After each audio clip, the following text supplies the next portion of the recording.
Observer Tellin stood before the massive window of the Galactic Council headquarters.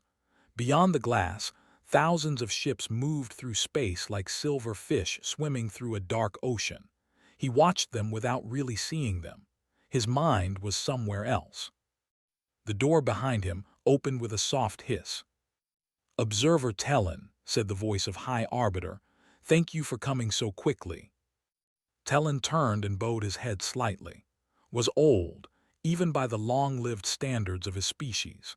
His gray skin had turned almost white with age, and his four eyes moved slowly, carefully, missing nothing. "You summoned me, High Arbiter, I came." Walked to his desk and sat down heavily. He pressed a button, and a holographic image appeared in the air between them. It showed a small blue and green planet spinning slowly in the darkness. "Do you know what this is?" asked. Tellin studied the image. "Earth the human." "Correct," pressed another button and the image changed. Now it showed a star map with several systems highlighted in red. In the last 50 years, humans have spread to these systems. They have built colonies. They have created trade routes. They have developed military forces. "This is known," Tellin said carefully. "Humans are a young species, but they expand quickly. The Council has been watching them." "Watching from a distance," corrected. "Reading reports, looking at numbers, but we do not truly understand them." He leaned forward, his four eyes fixing on Tellin with sudden intensity. "I need you to change that." Tellin felt a small flutter of surprise, though his face showed nothing. His species, they were known throughout the galaxy for their perfect memories and their ability to observe without being noticed. They made excellent spies, excellent recorders of history, excellent witnesses. But they were also known for staying neutral, for never getting involved. "What exactly do you want me to do?" Tellin asked.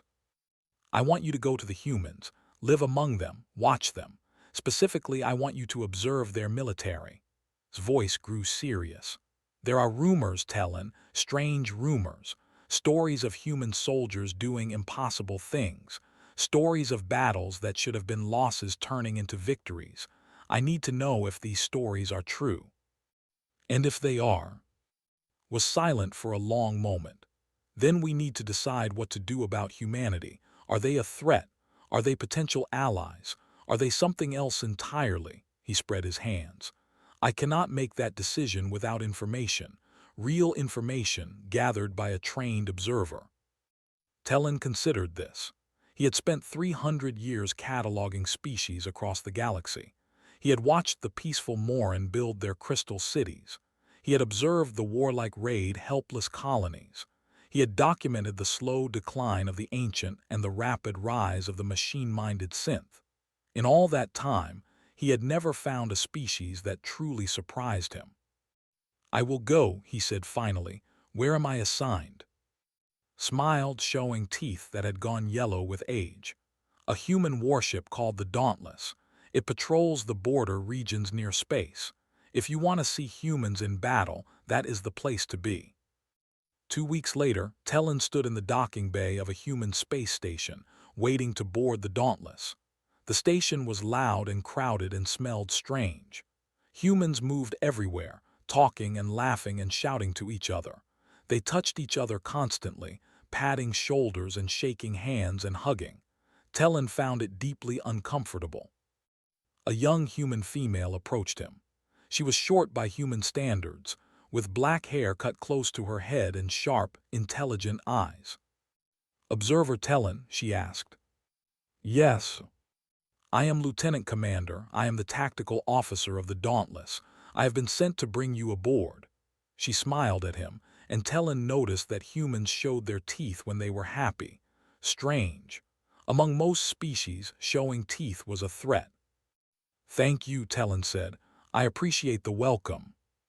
The captain wanted to greet you himself, but we received new orders this morning. Things are busy." Turned and began walking toward a large airlock. "Please follow me." The Dauntless was smaller than Tellin had expected. Human ships were compact, efficient, designed to do more with less. Every space had a purpose. Every system had a backup. As led him through the corridors, Telin observed everything with the careful attention his species was famous for. The crew members they passed all greeted warmly. Many of them looked at Telin with open curiosity, but none of them seemed hostile. Several even smiled at him. "Your crew seems friendly," Telin observed. Glanced at him. "Is that strange? Among my people, military vessels are formal places. There is little casual interaction." Ah nodded. "Humans are different. We work better when we know each other, when we trust each other." The captain encourages the crew to be close. They reached the bridge and led Telin inside. It was a circular room filled with glowing screens and control panels. A dozen humans worked at various stations, their fingers moving quickly over buttons and keyboards. In the center of the room stood a man in his middle years. He had broad shoulders and a calm face, and he watched a large tactical display with focused attention. This, Telin knew, must be Captain Park. Turned as they entered.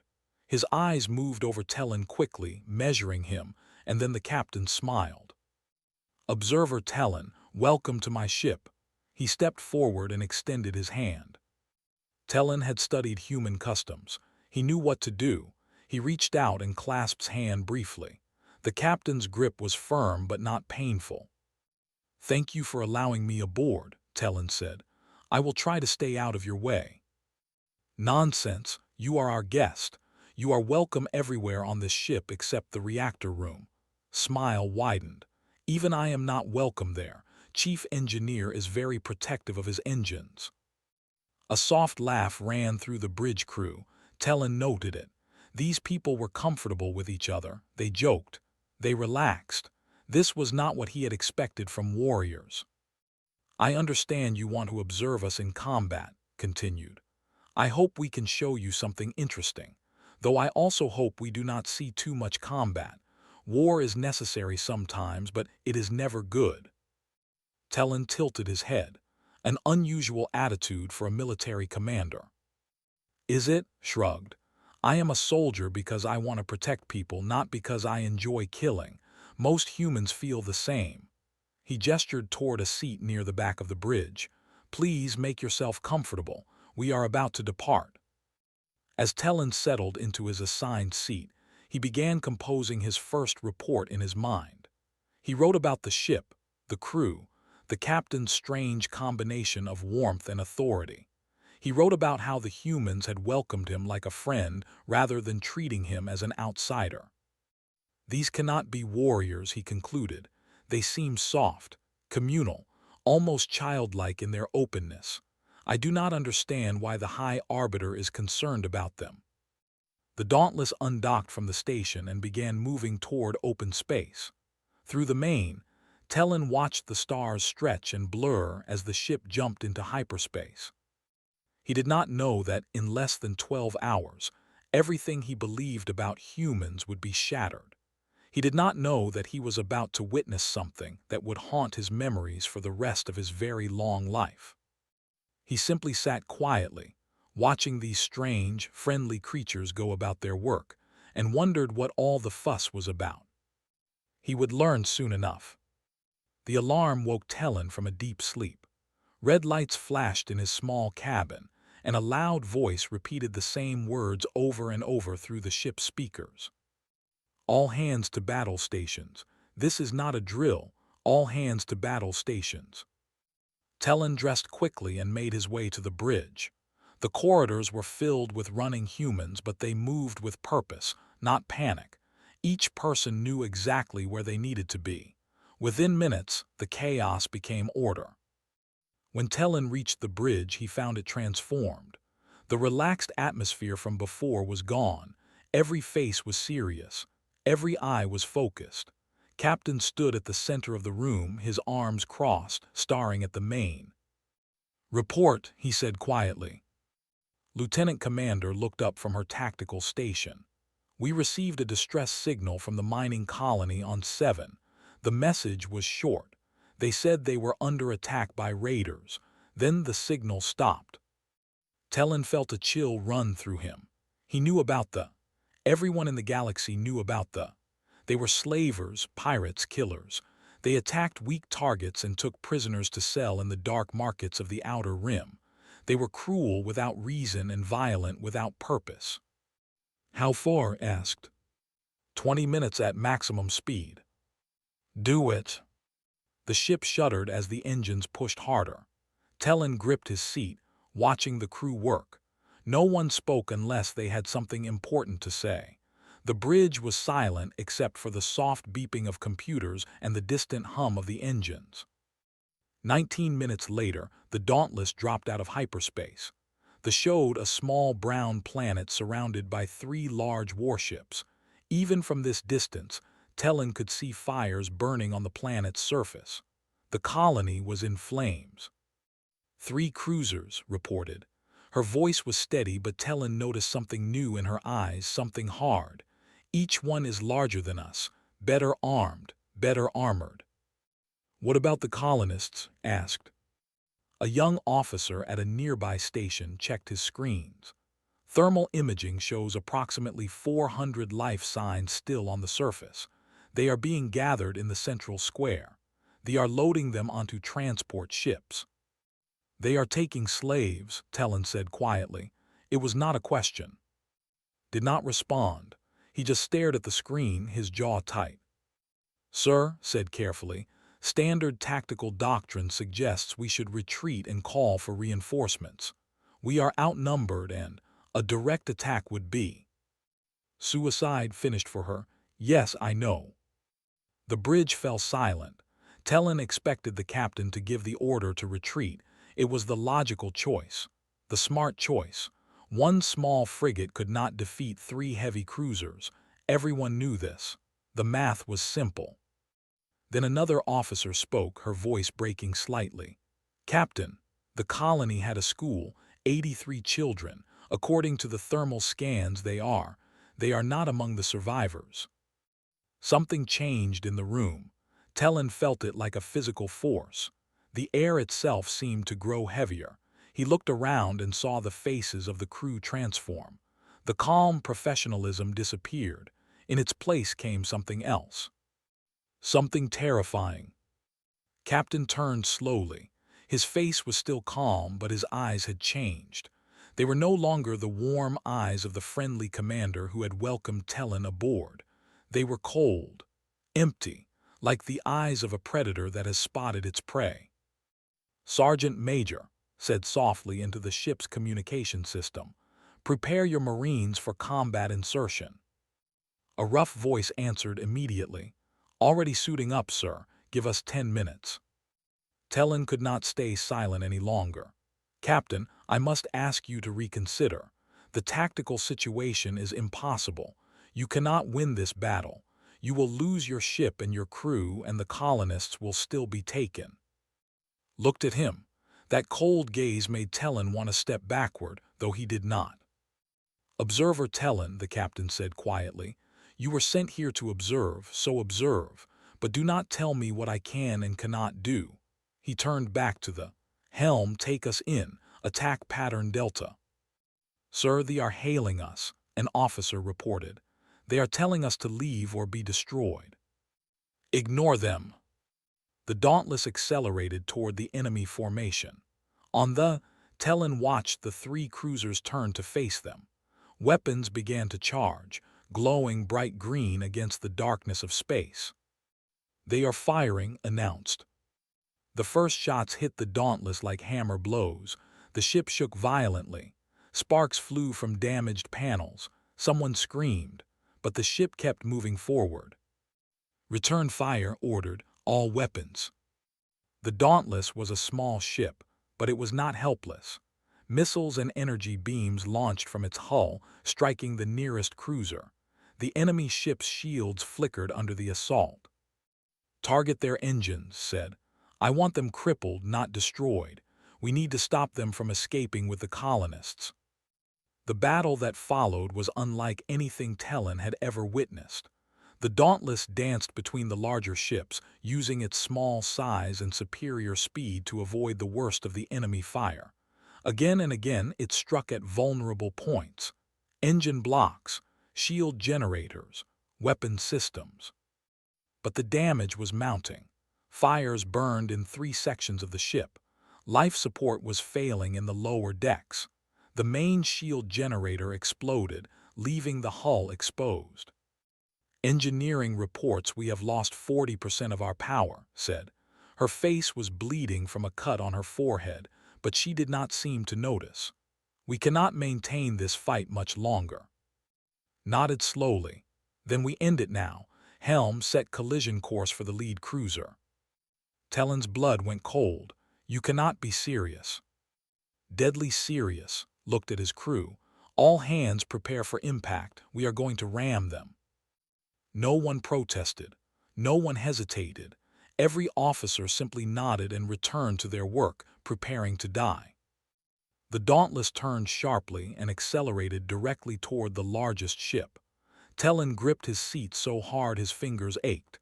He wanted to scream. He wanted to demand that they stop this madness. But he did not, he just watched. They tried to move out of the way, but they were too slow. The Dauntless struck the enemy cruiser near its engine section with a terrible crash of metal and fire. Both ships spun wildly through space, locked together in a deadly embrace. Hull breach on decks 4 through 7, someone reported, their voice remarkably calm. Sealing emergency bulkheads. Sergeant Major said into the communicator, "You are clear to launch. Take your Marines and secure that enemy ship. Then get down to the planet and save those colonists." "On our way, Captain. Give them hell." Through the damaged, Talon watched armored figures burst from the Dauntless and fly toward the crippled cruiser. They moved fast, their weapons already firing, their voices screaming war cries that echoed through the communication channels. Talon had observed many battles in his long life. He had seen elegant wars fought with precise tactics and careful strategy. He had seen brutal conflicts where species threw bodies at each other until one side ran out. But he had never seen anything like this. These humans were not fighting for territory. They were not fighting for resources. They were not even fighting to survive. They were fighting because children had died. They were fighting because innocent people were being taken as slaves. They were fighting because something inside them could not accept what they had done. And they were winning. Talon began to understand why High Arbiter had sent him here. He began to understand why the galaxy whispered about humans with a mixture of curiosity and fear. He began, for the first time in 300 years, to feel truly afraid. The transport ship shook as it entered the atmosphere of 7. Talon sat strapped into a seat that was too large for his thin body, surrounded by human Marines in heavy combat armor. Their faces were hidden behind helmets, but he could feel their energy. It filled the cramped space like electricity before a storm. Lieutenant Commander sat across from him. She had insisted on leading the ground team personally after Captain stayed behind to command the crippled Dauntless. Blood still stained her uniform from the battle in space, but she had refused medical treatment. "Observer," she said through the noise of the engines, "you do not have to come with us. This will be dangerous." Talon shook his head. "I was sent to observe. I must observe everything." Studied him for a moment, then nodded. "Stay close to me. Do exactly what I say. And if I tell you to run, you run. Understood?" "Understood." The transport landed hard on the outskirts of the burning colony. The rear door opened, and smoke immediately filled the cabin. Through the gray haze, Talon could see ruined buildings and scattered fires. The smell of death hung thick in the air. The Marines moved out quickly, their weapons ready. Talon followed close behind, his heart pounding faster than it had in centuries. "Report from the Dauntless," said a voice in their communication system. It was Captain. "2 cruisers are disabled. The 3rd is retreating. You have approximately 300 soldiers still on the ground, using the colonists as shields. Be careful." "Understood," Captain responded. "We will get them out." They moved through the streets in small groups, staying low, using the ruined buildings for cover. Tellin watched everything with wide eyes. He saw human soldiers move with perfect coordination, communicating through hand signals and quiet clicks on their radios. They were not the laughing, casual people he had observed on the ship. They were something else entirely. They found the first group of near what had once been a market square. 20 enemy soldiers stood guard over a crowd of terrified colonists. There were tall creatures with dark green scales and too many teeth. They carried large weapons and wore armor made from the bones of their enemies. Raised her hand, and the Marine stopped. She pointed at several positions, and without a word, her soldiers spread out to surround the square. "On my mark," she whispered. 3, 2, 1, mark. The attack was so fast that Tellin almost missed it. Shots rang out from every direction. In less than 4 seconds, every soldier was down. Not a single colonist was harmed. The Marines rushed forward to secure the prisoners. A medic named Shin immediately began treating the wounded colonists. Tellin watched her work with amazement. Her hands moved with incredible speed and precision, even as the sounds of battle echoed from other parts of the colony. "There are more," one of the colonists gasped.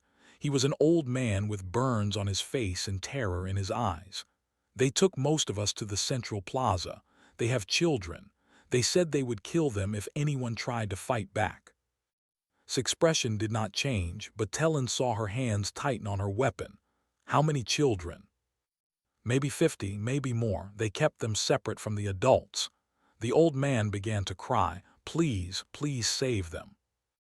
"We will," said. Her voice was calm, certain. "Stay here. We will send someone to take you to safety." They moved toward the central plaza. As they got closer, they could hear the commander speaking through a loudspeaker. His voice was harsh and mocking.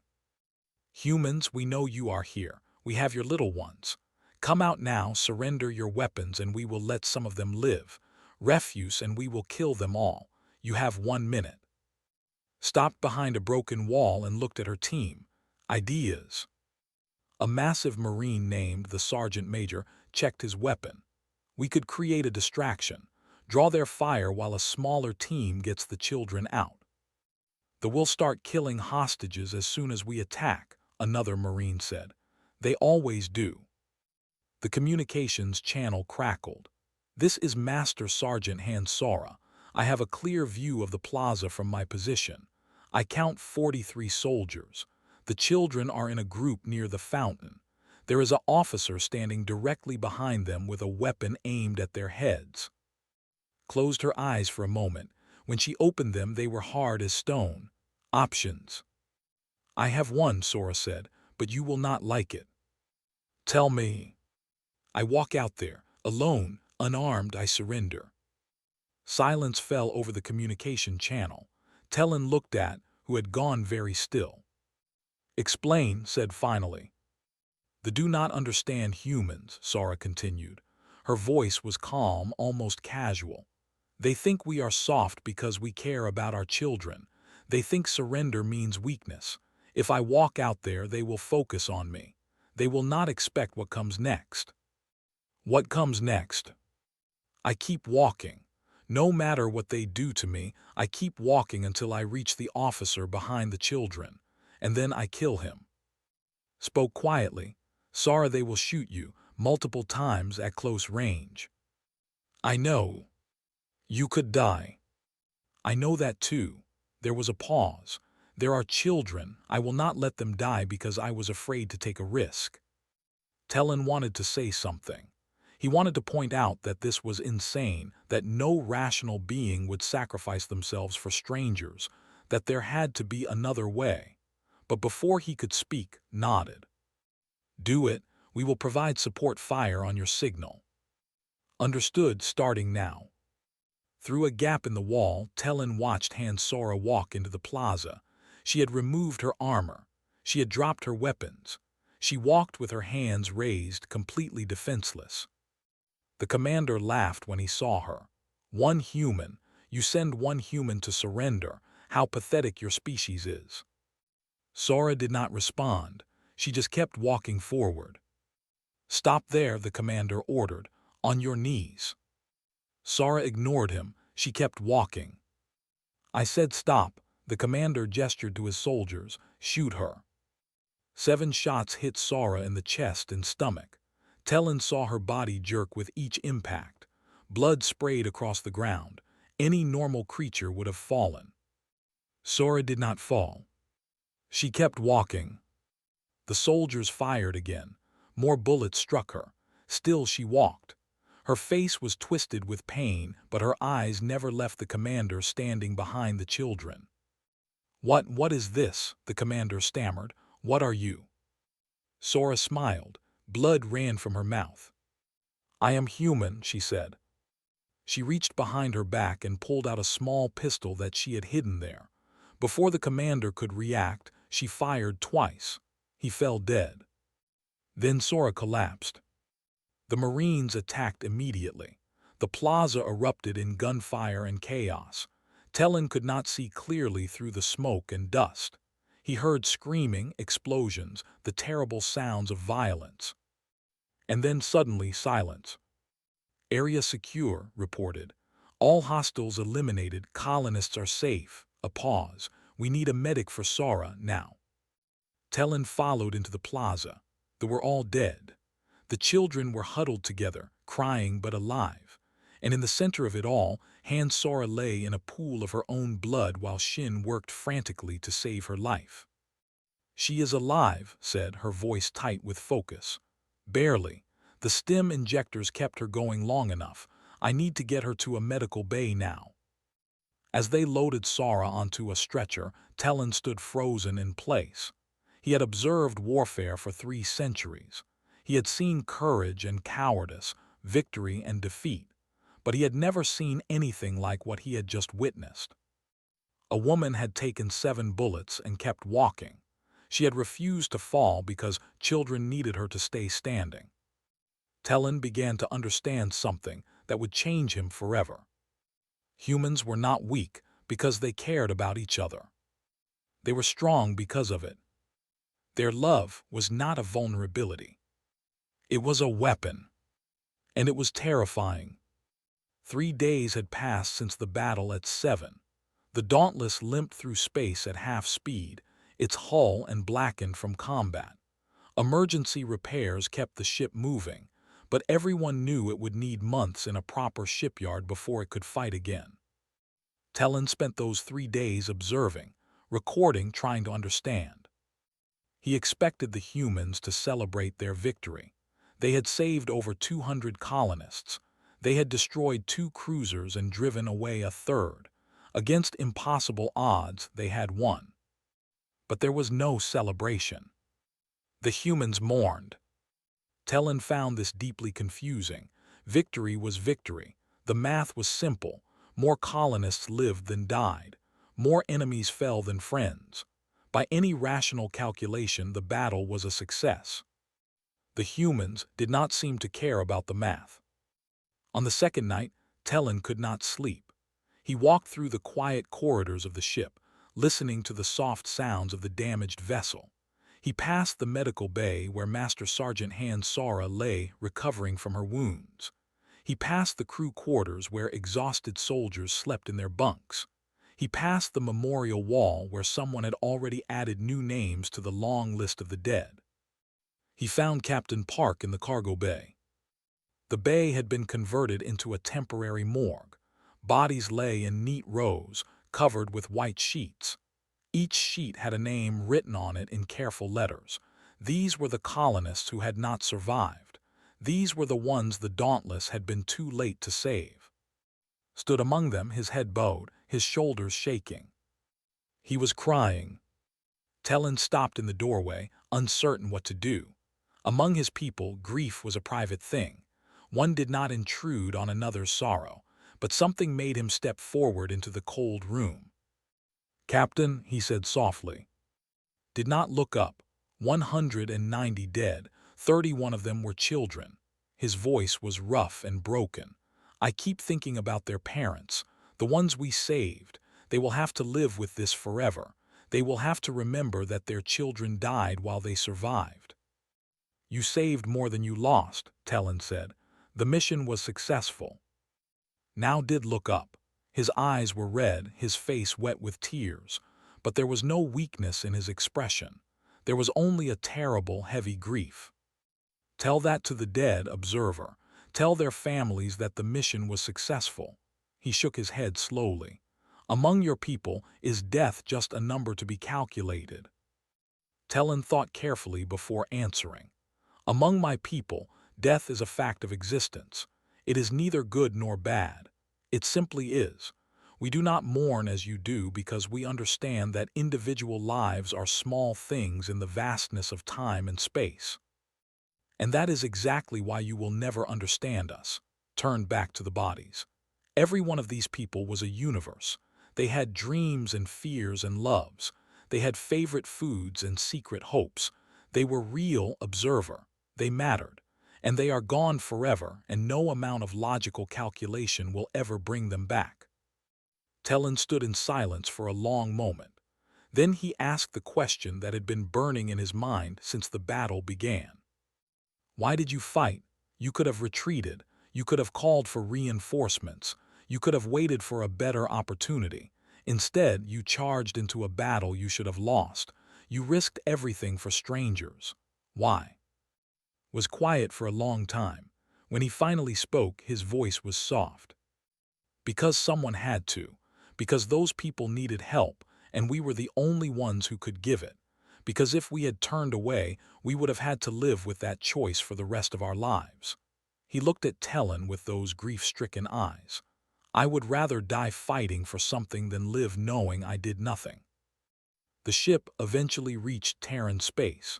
A fleet of repair vessels met them at the edge of the system, along with a massive battleship flying the flag of the High Command. Admiral had come personally to meet them. Tellin had heard of Admiral. Every species in the galaxy had heard of him. He was the most famous human military leader of his generation, a man who had won a dozen major battles and never lost a war. Some called him a genius. Others called him a monster. Most just called him dangerous. The Admiral came aboard the Dauntless with a small group of officers. He was older than Tellin had expected, with gray hair cut short and a face lined with age and experience. But his eyes were sharp and clear, missing nothing. He spent an hour inspecting the ship and speaking with the crew. He shook hands with Captain and told him that his actions had been reported to the Terran Council. Promotions would follow. Medals would be awarded. Accepted this news with a tired nod. He did not seem to care about medals. Finally, the Admiral turned his attention to Tellin. Observer Tellin of the, he said, I have read your preliminary reports, very detailed, very thorough. He gestured toward a small conference room. Walk with me. I would like to speak with you privately. They sat across from each other at a metal table. Admiral poured 2 glasses of water, sliding one across to Tellin. You seem troubled, the Admiral observed. Tellin considered lying. He decided against it. I am more than troubled. I am disturbed. I have observed warfare across 47 species over 3 centuries. I have never seen anything like what your people did at 7. Explain. Tellin gathered his thoughts. They are larger than humans, stronger, better armed. They had numerical superiority and tactical advantage. By every measure I know, the Dauntless should have retreated or been destroyed. Instead, your soldiers fought like nothing I have words for. They took wounds that should have killed them and kept fighting. They launched attacks that any rational being would call suicide. They saved strangers at the cost of their own lives. Admiral nodded slowly. And this disturbs you? Yes, Tellin leaned forward. Because I do not understand it. Your species is young. You have been in space for less than a century. You should be careful, cautious, focused on survival. Instead, you throw yourselves into danger for people you have never met. Why? The Admiral was silent for a long moment. When he spoke, his voice was thoughtful. There is an old human saying, observer, beware the fury of a patient man. He smiled slightly. We have been patient for a long time, patient while older species look down on us, patient while raiders like the attacked our colonies, patient while the Galactic Council debated whether we were civilized enough to deserve protection. And now our patience has limits. The Admiral's smile faded. We do not fight because we enjoy killing. We fight because there are things in this universe worth protecting. Our children, our families, our homes, our way of life. When those things are threatened, we do not retreat. We do not negotiate. We do not calculate acceptable losses. His eyes met Tellen's with cold intensity. We fight until the threat is ended or we are dead. There is no middle ground. Tellen felt a chill run down his spine. What happens when your patience runs out completely? Admiral leaned back in his chair. His expression was unreadable. You pray that you are not the one who finds out. The words hung in the air between them, heavy with meaning. Tellen understood now why the High Arbiter had sent him. He understood why the Galactic Council was worried about humanity. These creatures were not just warriors. They were not just survivors. They were something new in the galaxy, something that had never existed before. They were beings who turned love into rage, who transformed grief into strength, who fought hardest when they had the most to lose. They were terrifying, and they were just getting started. The journey back to the Galactic Council took 2 weeks. Tellen spent every hour of it preparing his final report. He wrote and deleted and rewrote more times than he could count. Nothing he put on paper seemed adequate to describe what he had witnessed. Before he left the human ship, he visited Master Sergeant Han Sara in the medical bay one last time. She was sitting up in bed, laughing with several members of her squad. Someone had brought food, and they were sharing a meal together, talking and joking as if Sora had not nearly died just days before. As if she did not still have bandages covering the wounds where 7 bullets had torn through her body. Tellen stood in the doorway, watching them. Sara noticed him and waved him inside. "Observer, come in, have some food. Private Bay makes excellent dumplings."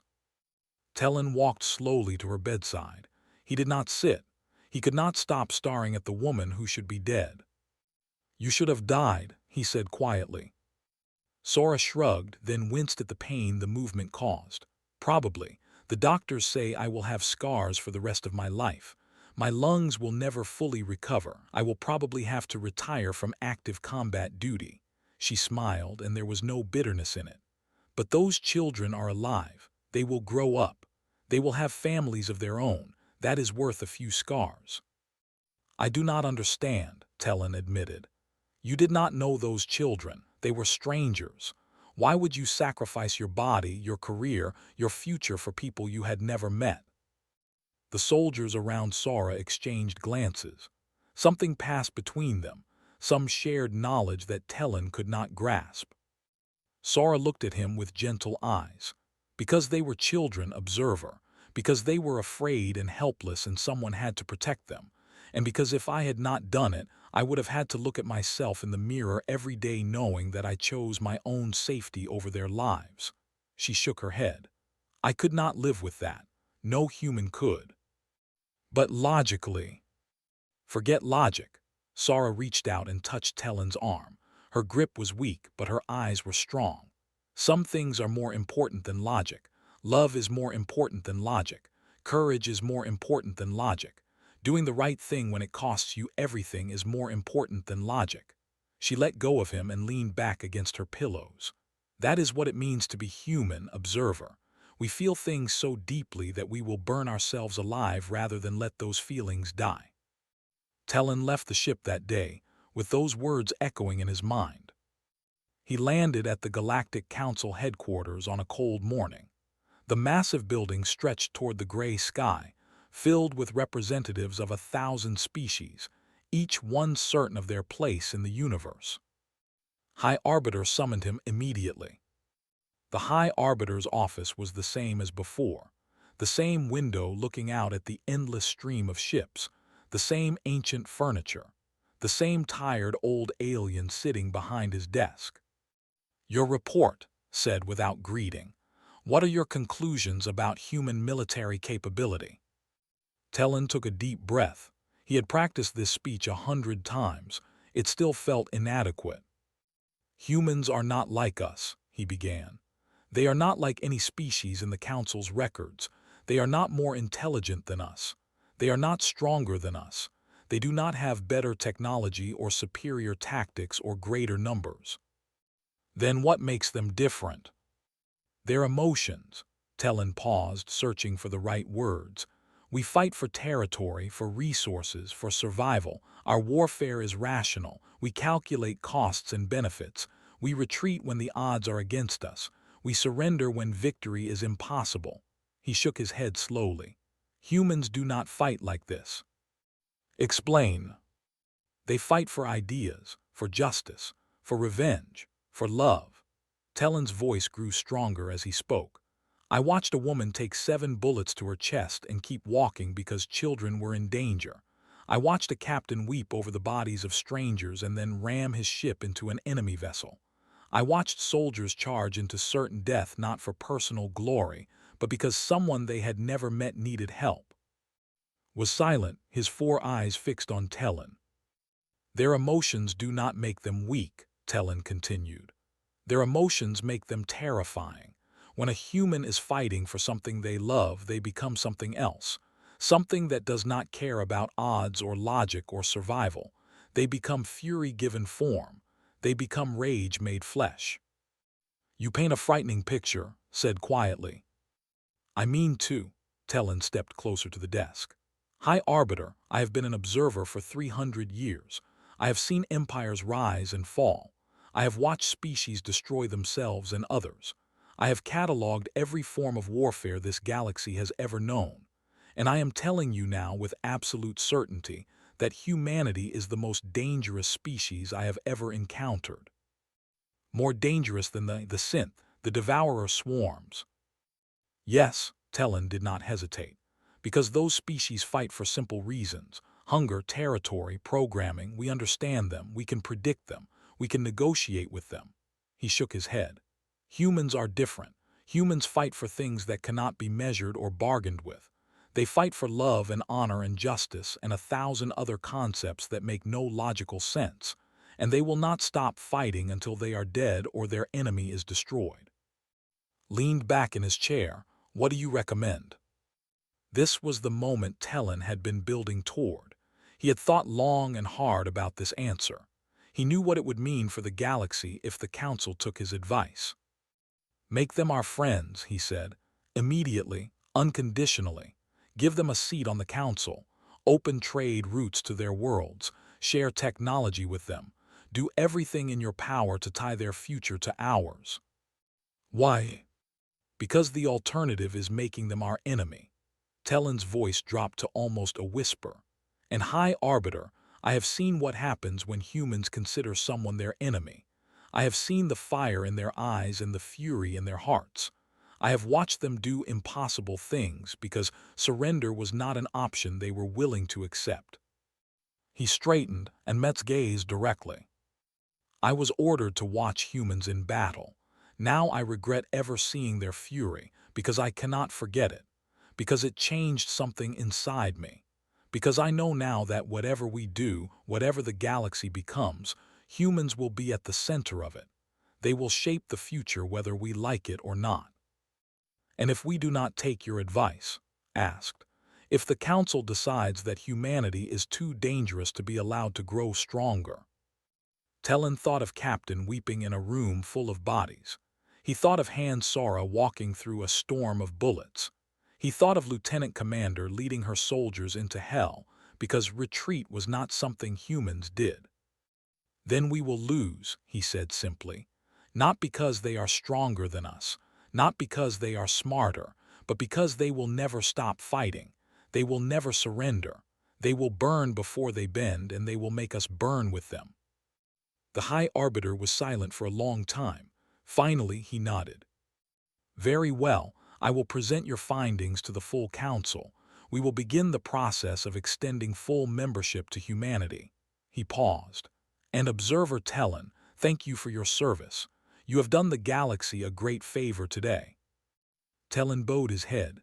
"I hope so, High Arbiter. For all our sakes, I truly hope so." He left the office and walked out into the crowded streets of the council. All around him, aliens of 100 different species went about their daily lives, completely unaware that the galaxy had just changed forever. Somewhere out there, among the stars, humans were building ships and training soldiers and raising children who would one day reach for the heavens. Somewhere out there, the fury Tellan had witnessed was growing stronger. He looked up at the sky and wondered what the future would hold. Whatever it was, humanity would be there to meet it. And they would not be afraid.